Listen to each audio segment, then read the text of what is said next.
Hi எல்லாருக்கும் வணக்கம். Welcome to my channel mastering TNPSC GS with me. So நம்ம பணம் மற்றும் வங்கி அப்படின்ற டாப்பிக்கை நம்ம பார்த்துட்டு இருக்கோம். சரியா?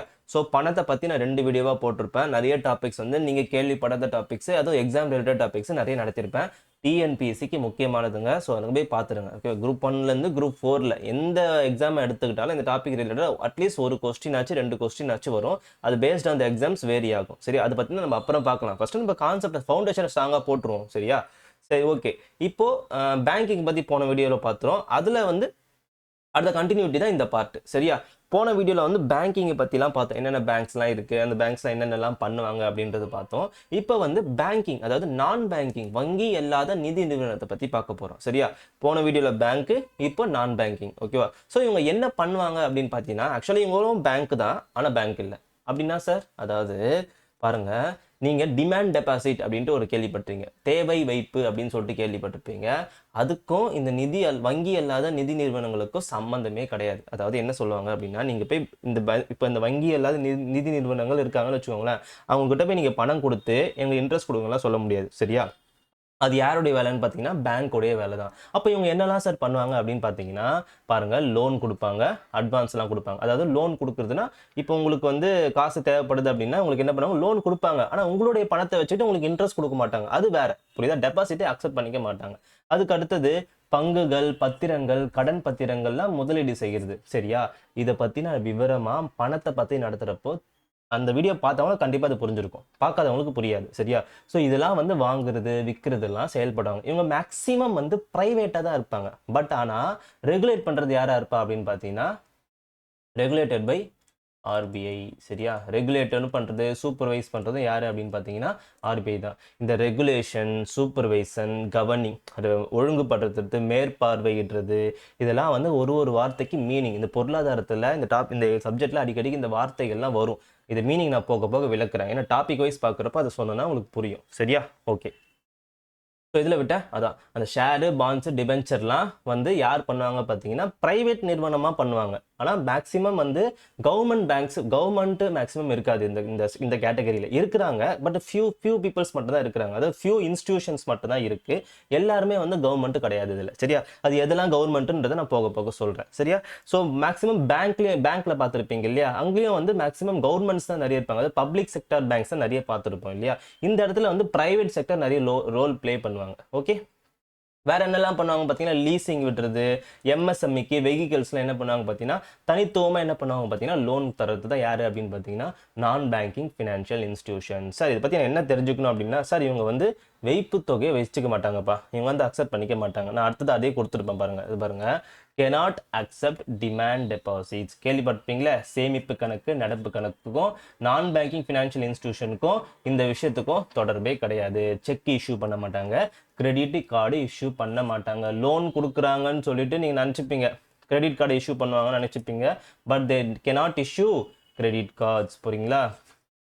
அதாவது கிரெடிட்னா கடன் கொடுத்து, அதாவது பேங்க் மாரி அதிக வட்டியுடன் கடன் கொடுக்குற மாதிரிலாம் பண்ண மாட்டாங்க. அவங்களுடைய ப்ரொவிஷன்ஸ் வேற, இவங்களுடைய ப்ரொவிஷன்ஸ் வேற. ஓகே, வங்கிகளை போல பண்ண மாட்டாங்க. கடன் கொடுப்பாங்க, லோன்ஸ் கொடுப்பாங்க, but they are not likes the bank. அவங்களுடைய வேலை வேற, இவங்களுடைய வேலை வேற. இந்த 3 ஸ்டேட்மெண்ட்டு ஏன் அப்படியே கொடுத்துருக்கேன்னா, இது கேட்பாங்க, அப்படியே ஸ்டேட்மெண்ட்டாக கேட்பாங்க. சரியா? பார்த்துங்க, இந்த பாயிண்ட்டை பார்த்துங்க. நான் சொன்னேன் இல்லையா, ரெகுலேட் பண்ணுறது யார்? ஆர்பிஐ தான். கவர்ன் பண்ணுறது யார் பற்றி? ஆர்பிஐ ஆக்ட் தான். அதாவது ரெகுலேஷன் அப்படின்னா ரூல்ஸை போடுறது, ஆர் ஃபார் ரூல்ஸு. ஓகேவா? கவர்ன்ட் அப்படின்னா இந்த ரூல்ஸ் சம்மந்தமாக முடிவெடுக்கிறது. ஓகேவா? இது எந்த சட்டத்துக்கு கீழே முடிவெடுப்பாங்க அப்படின்னு பார்த்தீங்கன்னா, அதே ஆர்பிஐ ஆக்ட் 1934 தான் முடிவெடுப்பாங்க. சரியா? ஸோ பேங்காக இருந்தாலும் சரி, நான் பேங்கிங்காக இருந்தாலும் சரி, இந்த வார்த்தை ரொம்ப முக்கியம். ரெகுலேட் பண்ணுறது யார்? ஆர்பிஐ. ஸோ ரொம்ப ரொம்ப முக்கியமான பாயிண்ட், மைண்டில் ஏற்றிக்கோங்க இது. சரியா? ஸோ நான் பேங்கிங் ஃபினான்ஷியல் இன்ஸ்டிடியூஷன்ஸ் இப்போ பார்த்தோம் இல்லையா, இவங்களுக்கு கீழே யார் யாரெல்லாம் இருக்கா, இதுதான் பார்க்க போகிறோம் இப்போ நம்ம. ஸோ யார் யாரெல்லாம் இருக்கா பாருங்கள். மேம்பாட்டு நிதி நிறுவனம், வங்கி அல்லாத நிதி நிறுவனம், முதன்மை முகவர்கள், கடன் தகவல் நிறுவனம். சரியா? இதில் இவர் தான் ரொம்ப ரொம்ப இம்பார்ட்டன்ட். இதுல நிறைய கேள்வி கேட்டிருக்காங்க. அதெல்லாம் இதுக்கு கீழே தான் வருதா சார்? இப்போ புரிஞ்சுப்பீங்க பாருங்கள். நிறைய கேள்விகள் அது இது கீழே வந்திருக்கு. ஆனா அது எதுல இருந்து வருதுன்னு நீங்க படிச்சிருக்க மாட்டீங்க. இப்போ அண்டர்ஸ்டாண்ட் பண்ணிப்பீங்க. இதெல்லாம் இதுக்கு கீழே தான் வருது. புரியுதா என்ன சொல்ல வரேன்ட்டு? ஒரு டாபிக்கை நம்ம படிக்க போறோம் அப்படின்னா கரெக்டா செக்ரிகேட் பண்ணி வச்சிருக்கணும். இதுக்கு கீழே தான் இது வருது. ஓ இதெல்லாம் தான் இது பண்றாங்க அப்படின்னு நீங்க படிக்கிறப்போ, அதாவது ப்ராப்பர் மெத்தடை நம்ம படிக்கும்பொழுது ஒரு வாட்டி நீங்க படிச்சிட்டீங்க அப்படின்னா ரிவிஷன் பண்றப்போ ரொம்ப ஈஸியா இருக்கும். சில பேருக்கு நம் எல்லாரும் எடுத்துக்கோங்களேன், ஒரு டாபிக் நம்ம படிச்சிருப்போம், செகண்ட் டைம் ரிவிஷன் பண்ணும்போது மறுபடியும் புதுசாவே படிக்கிற மாதிரியே இருக்கும். ஸோ இந்த மாரி நம்ம ப்ராப்பரா படிக்காததால் தான் செகண்ட் டைம் ரிவிஷன் பண்றப்போ புதுசா படிக்கிற மாதிரி இருக்கு. ஸோ ஒரு ப்ராப்பர் வேல நம்ம படிச்சோம் அப்படின்னா செகண்ட் டைம் படிக்கிறப்போ கொஞ்சம் ஈஸியா ரிவிஷன் பண்ணிடலாம். சரியா? ஸோ பாருங்க, இதை வந்து என்பிஎஃப்ஐ வந்து இப்படி கேட்டகரைஸ் பண்றாங்க. சரியா? அதாவது மேம்பாட்டு நிதி நிறுவனங்கள், அதுக்கு இன்னொரு பேர் வந்து அகில இந்திய நிதி நிறுவனங்கள்னு சொல்லுவாங்க. ஆல் இந்தியா ஃபினான்ஷியல் இன்ஸ்டிடியூஷன்ஸ் அப்படின்ட்டு சொல்லுவாங்க. சரியா?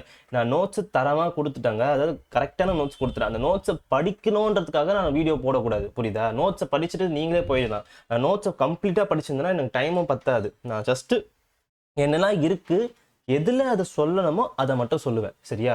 நீங்கள் என்ன பண்ணணும், உங்களுடைய வேலை என்ன அப்படின்னா அது தேவைப்படுற நோட்ஸை நீங்கள் அழகாக எடுத்துக்கோங்க. புரியுதுங்களா? உங்களுக்கு தேவைப்படுற நோட்ஸை அழகாக எடுத்துக்கோங்க. எக்ஸாம் பாயிண்ட் ஆஃப் வியூ தான் நான் எல்லாமே கொடுத்துருக்கேன். சின்னதாக தான் கொடுத்துருக்கேன், பாயிண்ட் பை பாயிண்ட்டாக தான் கொடுத்துருக்கேன். ஸோ எல்லா பாயிண்ட்டும் என்னால் சொல்ல முடியாது. தேவைப்படுறத மட்டும் நான் எக்ஸ்பிளைன் பண்ணுறேன். உங்களுக்கு புரியாதுன்றது எனக்கு தெரியும் இல்லையா, அதை மட்டும் நான் கரெக்டாக விளக்கி சொல்கிறேன். சரியா? ஸோ பாருங்கள், சில கம்பெனிஸ்லாம் இருப்பாங்க, நான் பேங்கிங் ஃபினான்ஸ் கம்பெனி, இதுக்கு கீழே வருவாங்க. அது என்னென்ன கம்பெனிஸ்லாம் நான் சொல்கிறேன். சரியா? அடுத்தது முதன்மை முகவர்கள், இவங்க ஒரு வேலை பண்ணுவாங்க. அடுத்தது கிரெடிட் இன்ஃபர்மேஷன் கம்பெனி, இவங்க ஒரு வேலை பண்ணுவாங்க. இவங்க எல்லாருமே ஒவ்வொரு வேலையை பண்ணுவாங்க. அது எல்லாமே நம்ம பார்ப்போம். ஃபர்ஸ்ட் இதை கவர் பண்ணிடலாம். மேம்பாட்டு நிதி நிறுவனங்களை நம்ம கவர் பண்ணிடலாம். ஓகே, எல்லாருமே இதுக்கு கீழே வரவங்க தான். All India financial institution. இப்போ சொன்னேன் இல்லையா, ஃபர்ஸ்ட் ஒன்று ஒன்றா பார்த்துடலாங்க. 1 2 3 4. இப்போ ஃபர்ஸ்ட் இதை கவர் பண்ணிடலாம். ஓகே, ஸோ மேம்பாட்டு, அதாவது டெவலப்மெண்ட் ஃபினான்ஷியல் இன்ஸ்டிடியூஷன் கீழே யாரெல்லாம் வரா? ஓகேவா? அதுக்கு இன்னொரு பேர் அகில இந்திய நிதி நிறுவனங்கள், all India financial institutions. NABARD, தேசிய வீட்டு வசதி வங்கி, ஏற்றுமதி இறக்குமதி வங்கி, இந்திய சிறு தொழில்கள் மேம்பாட்டு வங்கி, சிட்பி கேள்விப்பட்டிருப்பீங்களே. ஓகேவா? அடுத்தது ஃபேமஸ் முத்ரா, நுண்பிரிவு மற்றும் மேம்பாட்டு மறு நிதி அளிப்பு முகமை அப்படின்னு சொல்லுவாங்க. அப்புறம் நஃபிட், இது ரீசெண்டாக 2021 to 22 பட்ஜெட்டில் இன்ட்ரோடியூஸ் பண்ணாங்க. இது நியூ. ஓகேவா? பாருங்க, நிதியளிப்பு உட்கட்டமைப்பு மற்றும் மேம்பாட்டுக்கான தேசிய வங்கி. சார் இதெல்லாம் என்ன சார், இதெல்லாம் என்னது அப்படின்னு கேட்டிங்கன்னா, இவங்க எல்லாருமே ஒரு வார்த்தை காமனுங்க. ஓகேவா? அந்த வார்த்தையை நல்லா ஞாபகம் வச்சுக்கோங்க. Financing agency. ரொம்ப முக்கியமா கவனிங்க நல்லா. மறு நிதி அளிப்பு நிறுவனங்கள் அப்படின்ட்டு சொல்லுவாங்க. நீங்க ரிப்பீட் பண்ணுங்க, மறு நிதி அளிப்பு நிறுவனங்கள் அப்படின்ட்டு சொல்லுவாங்க. அதாவது அப்படின்னா நீங்க போய் டைரக்டா இவங்க கிட்ட லோன் வாங்க முடியாது. ஆஸ் அ இண்டிவிஜுவலா நீங்க என்ன பண்ண முடியாது அப்படின்னு பாத்தீங்கன்னா, இவங்க கிட்ட போய் லோன் வாங்க முடியாது. அப்ப இவங்க என்ன பண்ணுவாங்க அப்படின்னு பாத்தீங்கன்னா, இவங்க மற்ற பேங்குகளுக்கு நிதி தருவாங்க. மற்ற கமர்ஷியல் பேங்க்கு, ரூரல் பேங்க்கு, நம்ம படித்தோம் இல்லையா, கூட்டுறவு வங்கி அப்படின்ட்டு சொல்லிட்டு போன வீடியோவில் படித்தோம் இல்லையா, அவங்களுக்கு நிதி கொடுப்பாங்க, அதாவது லோன் கொடுப்பாங்க. அவங்க அந்த பேங்க் தான் நமக்கு லோன் கொடுப்பாங்க. சொல்றது புரியுதா? அதுக்கு பேர் தான் ரீஃபினான்சிங். இவங்க ரீஃபினான்ஸு பேங்க்கு கொடுப்பாங்க, பேங்க்கு நமக்கு கொடுக்கும். ஓகேவா? பீப்புள்ஸ்க்கு கொடுக்கும். சரியா? ஸோ அதுக்கு பேர் தான் மறு நிதி அமைப்பு. சரி சார், சார் அப்போ பேங்க்கே கொடுத்தலாமே சார் அப்படின்னு கேட்டிங்கன்னா, பேங்க்குடைய வேலை வந்து நிறைய இருக்குது. Okay, N number of workers வந்து பேங்க் பண்ண வேண்டியது இருக்குது பொருளாதார சம்பந்தமாக.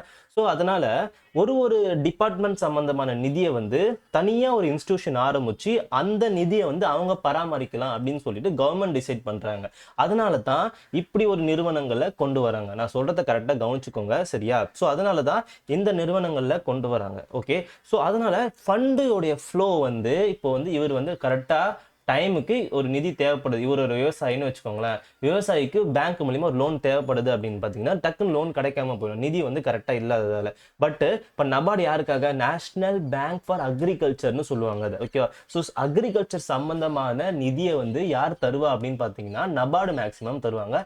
யார் மூலியமா பார்த்தீங்கன்னா பேங்க் மூலியமா தருவாங்க. பேங்க்குக்கு வந்து நபார்டு வந்து தருவாங்க, பேங்க் வந்து அக்ரிகல்ச்சர் சம்பந்தமான நிதியை வந்து தந்துடுவாங்க. ஸோ ஃப்ரீ ஃப்ளோவா ஃபண்டு வந்து கிடைக்கணும் விவசாயிகளுக்குன்னுக்காக நபார்டை கொண்டு வந்தாங்க. சரியா?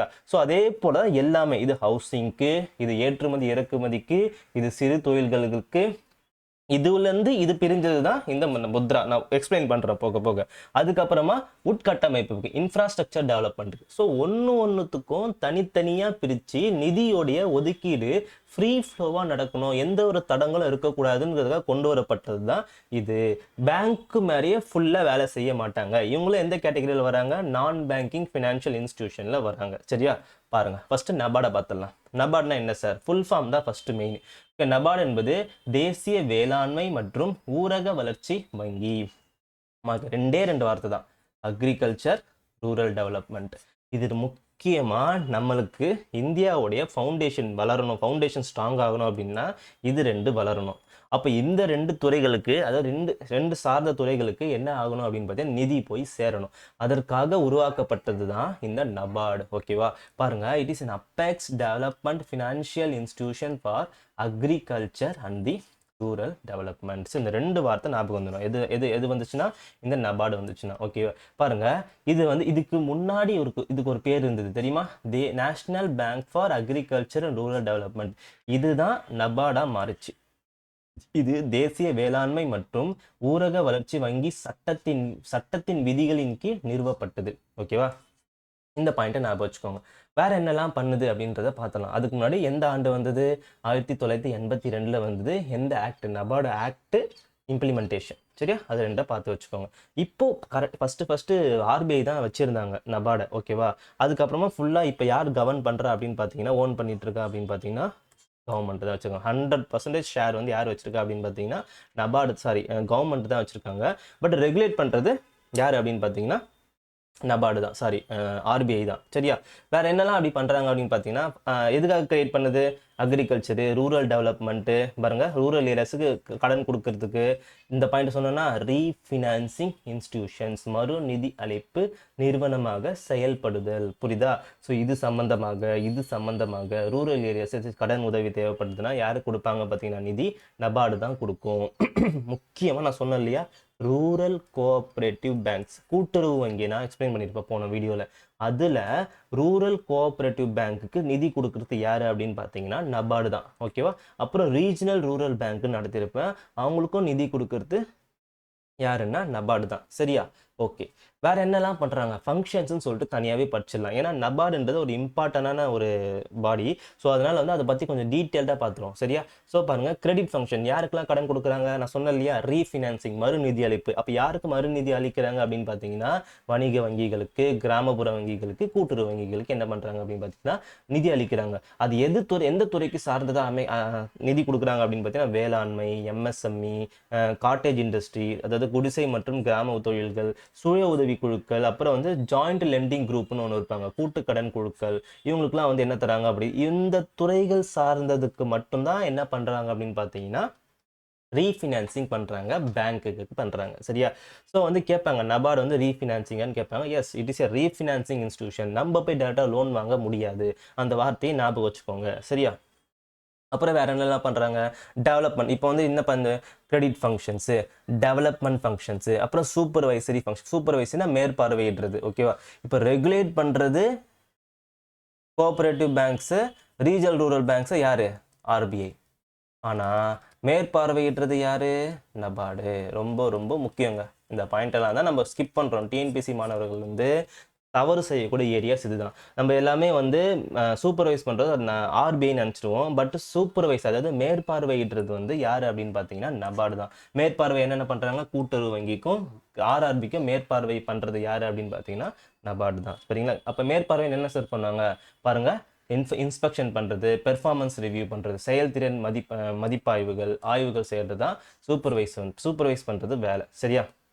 அப்புறம் இந்த கவர்மெண்ட்டுக்கு இந்த விவசாயிகள் சம்மந்தமாக, ஃபார்மிங் சம்மந்தமாக, அப்புறம் ரூரல் டெவலப்மெண்ட் சம்மந்தமாக கொள்கைகளை சஜஷன் பண்ணுறது, பாலிசி ஃபார்முலேஷனுக்கு ஹெல்ப் பண்ணுறது. அதுதான் 4th பாயிண்ட்.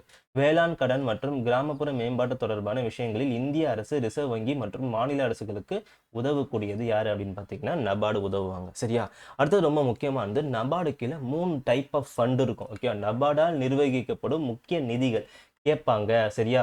கிராமப்புற உட்கட்டமைப்பு மேம்பாட்டு நிதி, நபார்டு கட்டமைப்பு மேம்பாட்டு உதவி, ஓகே. அடுத்தது கிடங்கு உட்கட்டமைப்பு நிதி அப்படின்னு சொல்லுவாங்க. இது ஆல்ரெடி கேட்டிருக்கிறாங்க.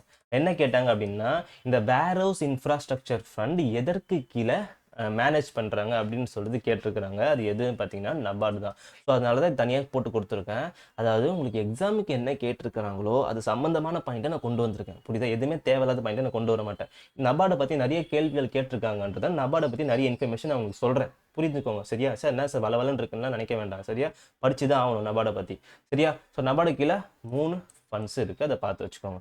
பாருங்க, இதை நல்லா புரிஞ்சு. இதை ஆல்ரெடி சொல்லிட்டேன். இந்த RBI transferred rural credit functions to the NABARD. அப்போ நபார்டு தான் என்ன பண்ணுறாங்க? Specialised agency of RBI especially in the form of rural கிரெடிட்டில் அவங்க தான் வந்து என்னவா இருக்காங்க? வங்கியின் ஒரு சிறு முகமையாக செயல்படுகிறாங்க. சரியா? ஓகே. அடுத்தது யாரு? இப்போ வந்து நபார்டை பார்த்தாச்சு. இப்போ என்ன பார்த்துட்டு இருக்கோம்? நம்ம என்ன பார்த்துட்டு இருக்கோம்? இந்த கேட்டகரிஸை பார்த்துட்டு இருக்கோம். இப்போ நபார்டு முடிச்சாச்சு. அடுத்தது ஒருத்தரை சிம்பிளாக பார்த்துட்டு வந்துடும் ஃபாஸ்ட்டாக. சரியா? இப்போ அதில் பேர்லேயே இருக்குது பாருங்க, நேஷ்னல் ஹவுசிங் பேங்க். இதுவும் என்னது? ரீஃபினான்சிங் இன்ஸ்டிடியூஷன் தான். டேரெக்டாக நம்ம வீடு கட்டணும், எனக்கு லோன் தேவைப்படுதுன்னா நீங்கள் டேரெக்டாக என்ஹெச்பிக்கு போக முடியாது. அப்போ யாருக்கிட்ட போகணும்? என்ஹெச்பி வந்து ஹவுசிங் லோன்ஸ்னு சொல்லிட்டு தனியாக பேங்க்ஸுக்கு கொடுப்பாங்க. பேங்க்ஸ் வந்து நமக்கு ஹவுசிங் லோன்ஸு தருவாங்க. ஓகேவா? ப்ரைவேட் இன்ஸ்டிடியூஷன்ஸ்க்கும் தருவாங்க, நமக்கும் தருவாங்க. சரியா? அதாவது கவர்மெண்ட்டுக்கும் தருவாங்க. அதாவது கவர்மெண்ட் பேங்க்ஸ் பிஎஸ்பிக்கு தருவாங்க. சரியா? இது எப்போ கொண்டு வந்துறாங்க? 1988 கொண்டு வராங்க. சட்டம் வந்து 1987.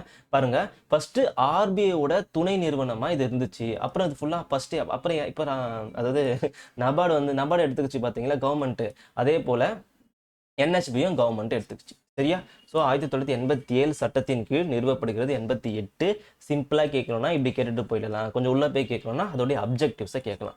அப்ஜெக்டிவ்ஸ் என்னங்க இருக்க போகுது? நீங்கள் ஜட்ஜ் பண்ணிடலாம் ஈஸியாக. நேஷ்னல் ஹவுசிங் பேங்கிங்கிறத நீங்கள் அதோட என்ன சொல்கிறது, அதோட கிரச்சை நீங்கள் புரிஞ்சுக்கிட்டீங்க அப்படின்னா அப்ஜெக்டிவ் நீங்களாவே கெஸ் பண்ணிடலாம், நீங்களாவே எழுதலாம். புரியுதா? பாருங்க, என்ன சம்மந்தமாக இருக்கும் பாருங்க. ஹவுசிங் ஃபினான்ஷியல் இன்ஸ்டிடியூஷன் பாருங்க. ப்ரமோட் ஹவுசிங் ஃபினான்ஸ் இன்ஸ்டிடியூஷன் என்னது? வீடு கடன் கொடுக்கக்கூடிய நிறுவனங்களை என்ன பண்ணுறது? ப்ரொமோட் பண்ணுறது தான் எங்களுடைய வேலையை. அதை எப்படி ப்ரொமோட் பண்ணுவாங்க? நிதி கொடுத்து ப்ரொமோட் பண்ணுவாங்க. வீடு கட்டணும். இப்போ பிரதான் மந்திரி ஆவாஸ் யோஜனா ஒரு ஸ்கீம் இருக்குது தெரியுமா? அந்த ஸ்கீமை ப்ரொமோட் பண்ணுறன்ற நோக்கத்தோடய கொண்டு வரப்பட்டது தான் இந்த நேஷனல் ஹவுசிங் பேங்க். சரியா? இதோட லோன்ஸ் மேக்ஸிமம் வந்து ஹவுசிங் சம்பந்தமான லோன்ஸை யார் கொடுப்பா அப்படின்னு பார்த்தீங்கன்னா நேஷனல் ஹவுசிங் பேங்க் தான் கொடுப்பாங்க. சரியா? ஃபங்க்ஷன் பாருங்க. இந்த வார்த்தை ரொம்ப முக்கியம். ரீஃபினான்ஸ் பண்ணாங்க, மறு நிதி அளிப்பு பண்ணாங்க. யாருக்கெல்லாம்? Housing finance company, banks for housing loans கொடுக்குறாங்களே, பேங்க்ஸ்லாம் எந்தெந்த பேங்க்ஸ்லாம் ஹவுசிங் லோன்ஸ் கொடுக்குதோ அந்த பேங்க்ஸுக்குலாம் என்ன பண்ணுவாங்க? இவங்க நிதி கொடுப்பாங்க. பாருங்க, ரெகுலேட் பண்ணுறது, சூப்பர்வைஸ் பண்ணுறது எல்லாமே வந்து ஹவுசிங் ஃபினான்ஸ் கம்பெனிஸ் தான். சரியா? ப்ரொமோட் பண்ணுறது பாருங்க, ப்ரொமோட் ரூரல் அண்ட் அர்பன் ஹவுசிங்ஸ். ரூரலில் வந்து பிரதான் மந்திரி ஆவாஸ் யோஜனா, அர்பன் ரூரல் சொல்லிட்டு 2 விதமாக இருக்கும் இல்லையா? 2 ஸ்கீம்ஸ் கீழே அது சம்மந்தமாக லோன்ஸ் கொடுக்குறது எல்லாமே வந்து என்ஹெச்பி தான். ஹவுஸுங்க, வீடு சம்மந்தமான பண்ணுற வேலை எல்லாருமே இவங்க தான். சரி, அது மட்டும் ஞாபகம் வச்சுக்கோங்க. ரூரல் டெவலப்மெண்ட் அக்ரிகல்ச்சர்னு யார்? நபார்டு. புரியுதா? இப்படி தான் ஞாபகம் வச்சுக்கணும். ஓகே. அடுத்தது எக்ஸிம் பேங்க், கேள்விப்பட்டிருப்பீங்க. எக்ஸிம் அப்படின்னா X for export, him for import. ஓகேவா? அப்போ இவங்க என்ன சார் இருப்பாங்க? அதே தான். அவங்க என்ன பண்ணாங்க? ஹவுஸு. இவங்க வந்து எக்ஸ்போர்ட் இம்போர்ட் சம்மந்தமான வேலைகளை சம்மந்தமாக டெவலப் பண்ணுன்றதுக்காக நிதி கொடுப்பாங்க. அதே ரீஃபினான்சிங் பாடி தான். சரியா? Apex financial institution for foreign trade in India, established in 1982 under the act 1981. Head quarters எங்கே இருக்குது? மும்பையில் இருக்குது. ஸோ ஹெட் குவார்ட்டர் அப்பப்போ பார்த்து வச்சுக்கோங்க. மேபி குரூப் 4ல் ஷார்ட்டாக கேட்கலாம், இல்லை எஸ்ஐ எக்ஸாம்ஸ்லாம் வருது இல்லையா? ஸோ அதில் வந்து கேட்கறதுக்கான வாய்ப்புகள் இருக்குது. ஸோ குரூப் 1 குரூப் 2 படிக்கிறவங்களுக்கு டேரெக்டாக இந்த மாதிரிலாம் ஹெட் குவார்ட்டர்ஸ் எங்கே இருக்குன்னா குழந்தை கேள்விலாம் கேட்கறது கிடையாது இப்போ. சரியா? ஸோ எக்ஸிம் பேங்க் என்ன பண்ணுறாங்க பாருங்கள்? எக்ஸ்போர்ட்டு இம்போர்ட்டை ப்ரமோட் பண்ணுறாங்க. ஏற்றுமதி மற்றும் இறக்குமதியை ஊக்குவித்தல். அப்புறம் பாருங்கள், support Indian company in international trade. சர்வதேச வர்த்தகம் ஒரு சில கம்பெனிலாம் பண்ணுறாங்க இல்லையா? அவங்களுக்கு நிதி தேவைப்படும். அந்த நிதியை கொடுக்கறது தான் இந்த எக்ஸிம் பேங்க். சரியா? அடுத்தது அவங்களுடைய ஃபங்க்ஷன்ஸ். ஓகேவா? என்ன பண்ணுவாங்க? எக்ஸ்போர்ட் இம்போர்ட் சம்மந்தமாலாம் என்ன பண்ணணுமோ அது எல்லாத்தையும் பண்ணுவாங்க. எக்ஸ்போர்ட் கிரெடிட் கொடுக்குறது, இம்போர்ட் சம்மந்தமாக கிரெடிட் கொடுக்குறது, இன்வெஸ்ட்மெண்ட்டை ப்ரொமோட் பண்ணுறது. ஓவர்சீஸில் சில பேர்லாம் என்ன பண்ணுவாங்க? சில கம்பெனிஸில் இன்வெஸ்ட் பண்ணணும்னு நினைப்பாங்க இல்லையா? அவங்களுக்கு என்ன பண்ணுவாங்க பார்த்தீங்கன்னா நிதி கொடுப்பாங்க எக்ஸிம் பேங்க். அப்புறம் வந்து இன்வெஸ்டர்ஸ்க்கு அட்வைசரி சர்வீஸும் தருவாங்க. ஓகே. ஏற்றுமதியாளர்கள் என்ன பண்ணுவாங்க பார்த்தீங்கன்னா எப்படிலாம் வந்து எக்ஸ்போர்ட்டில் லாபம் சம்பாதிக்கிறது, இம்போர்ட்டில் லாபம் சம்பாதிக்கிறது சொல்லக்கூடிய ஆலோசனைகளை என்ன பண்ணுவாங்க பார்த்தீங்கன்னா இந்த எக்ஸ்போர்ட் இம்போர்ட் பேங்க்ஸ் தருவாங்க. அப்போ எக்ஸ்போர்ட் இம்போர்ட் பேங்க்னா என்ன, ஏற்றுமதி இறக்குமதி தொடர்பான சேவைகளை பண்றது தான். அதாவது ரீஃபினான்சிங் இன்ஸ்டிடியூஷன்ஸா இருப்பாங்க இவங்க. ஓகேவா. அக்ரிகல்ச்சர் ரூரல் டெவலப்மெண்ட் பார்த்துட்டோம், ஹவுசிங் பார்த்துட்டோம், எக்ஸ்போர்ட் இம்போர்ட் பார்த்துட்டோம். இப்போ அடுத்தது யாரு அப்படின்னு பார்த்தீங்கன்னா இண்டஸ்ட்ரி, சிறு தொழில்களை நம்ம பார்க்க போறோம். ஓகேவா. Small industries development bank of India பாருங்க is the apex financial institution for MSME, சிறு தொழில் நிறுவனம் பார்த்துருக்கீங்களா. சிட்பி என்பது இந்தியாவில் உள்ள குறு சிறு மற்றும் நடுத்தர நிறுவனங்களுக்கு உச்ச நிதி நிறுவனமாக இருக்கிறது. அபெக்ஸ் ஃபினான்ஷியல் இன்ஸ்டிடியூஷன், எம்எஸ்எம்இன்றது நம்மளுடைய பேக் போன்னு சொல்லுவாங்க எக்கனாமிக் டெவலப்மெண்ட்டுக்கு. ஸோ அவங்களுக்கு நிதி கரெக்டாக போய் சேரணும் இல்லையா. ஸோ அதுக்காக கொண்டு வரப்பட்டது தான் இந்த சிட்பி. பாருங்க எந்த ஆண்டு, 1990, எந்த சட்டத்தின் கீழே அப்படின்னு சொல்றது பார்த்துக்கோங்க. சரியா. இந்தியன் இண்டஸ்ட்ரியல் டெவலப்மெண்ட் பேங்க்னு ஒன்று சொல்லுவாங்க. சரியா. அதற்கு கீழே அதோடைய துணை நிறுவனம் தான் இந்த சிட்பி. ஓகேவா. ஃபர்ஸ்ட் இதுக்கு கீழே தான் இந்த ஐடிபிஐக்குள்ள தான் சிட்பியும் இருந்துச்சுப்பா. சரியா. இப்போ ஐடிபிஐ எல்லாம் பெரிய பெரிய தொழில்களுக்கெல்லாம் என்ன பண்ணுவாங்கன்னா நிதி கொடுப்பாங்க. அதுல இருந்து பிரிஞ்சு வந்தது தான் இந்த சிட்பி. ஓகேவா. இந்த சிட்பில இருந்து பிரிஞ்சு வந்தது தான் முத்ரான்னு ஒருத்தவங்க இருப்பாங்க. முத்ரா அடுத்தது பார்ப்போம். அவங்க தான் சப்சிடரினா என்ன அப்படின்னு பார்த்தீங்கன்னா துணை நிறுவனம் அப்படின்ட்டு சொல்லுவாங்க.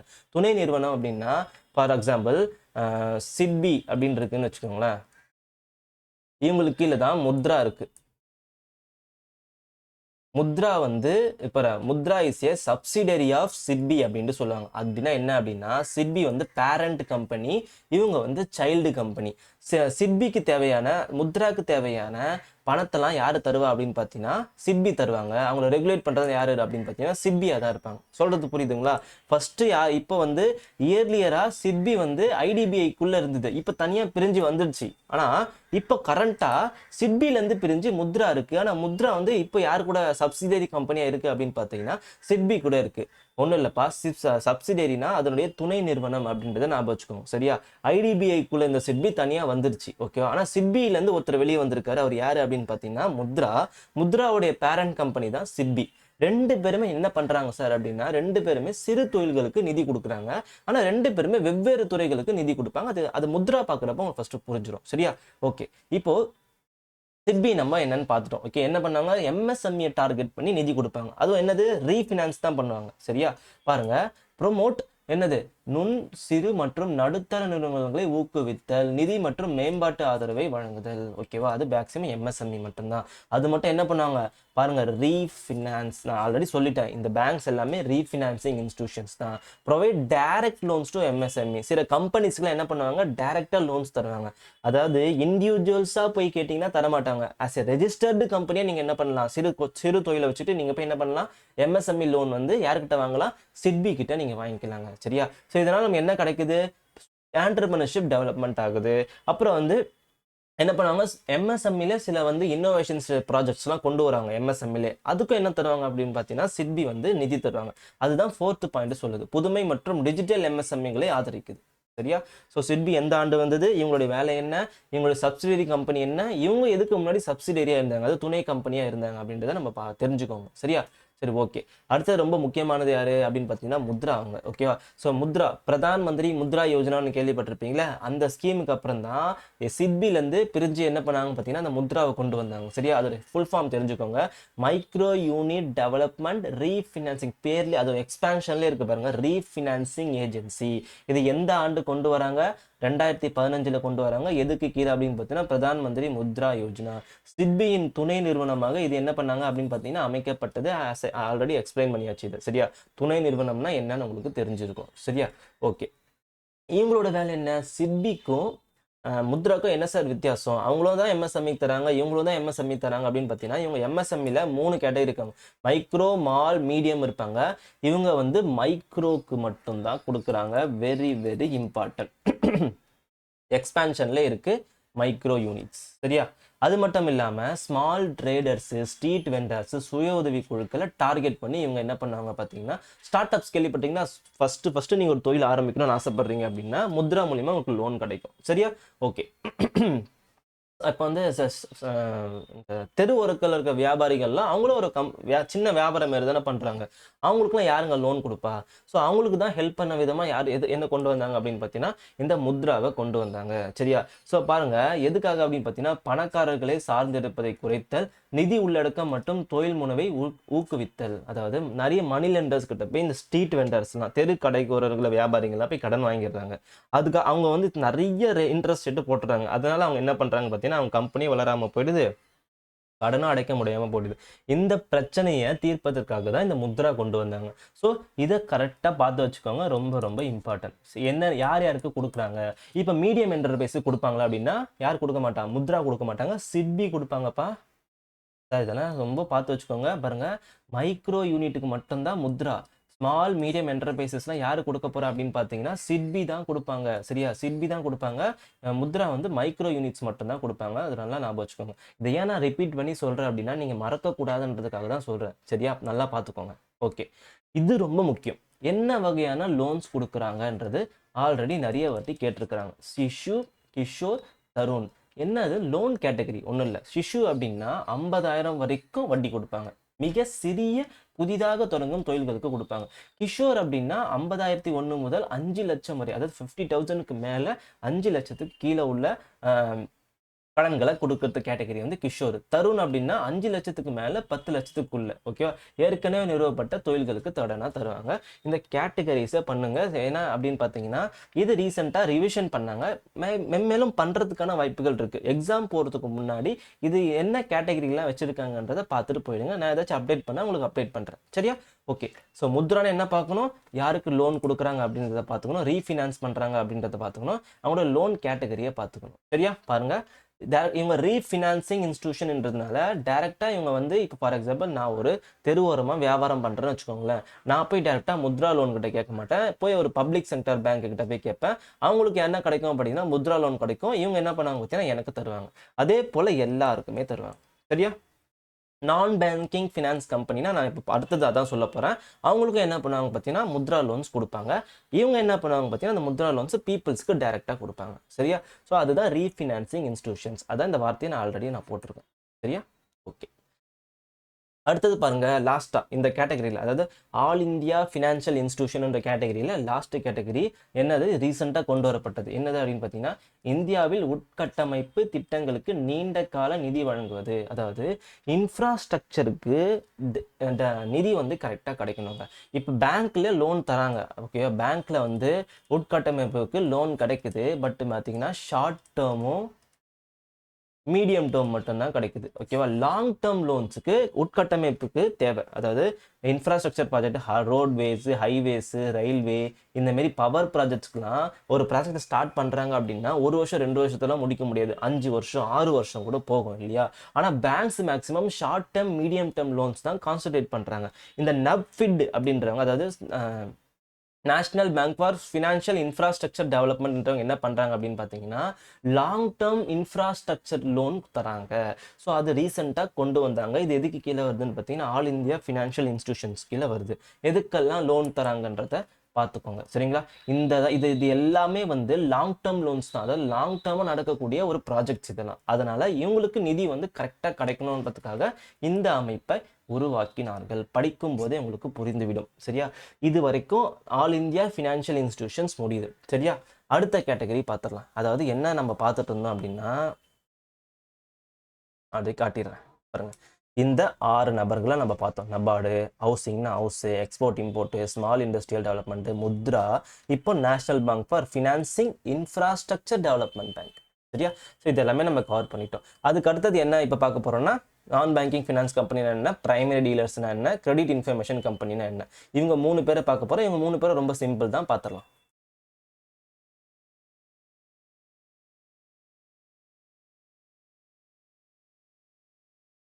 சரி, ஓகே. இது வரைக்கும் இந்த பார்ட் போதும். ஃபர்ஸ்ட் தெளிவாக இதை பார்த்துக்கோங்க. அதுலேருந்து அடுத்த பார்ட்டாக இதை போடுறேன். இந்த நான் பேங்கிங் ஃபினான்ஸ் கம்பெனி அப்படியே கண்டினியூ ஆகும். அடுத்த பார்ட்டாக நீங்கள் பாருங்கள். இதை ஃபஸ்ட்டு நல்லா புரிஞ்சுக்கோங்க டீட்டெயில்டாக. ஏதாவது டவுட்ஸ் இருந்தால் கமெண்ட் பண்ணுங்கள். So keep support and follow. Bye. இது நெக்ஸ்ட் பார்ட்லேருந்து பார்ப்போம். நான் பேங்கிங் ஃபினான்ஸ் கம்பெனி. தேங்க்யூ.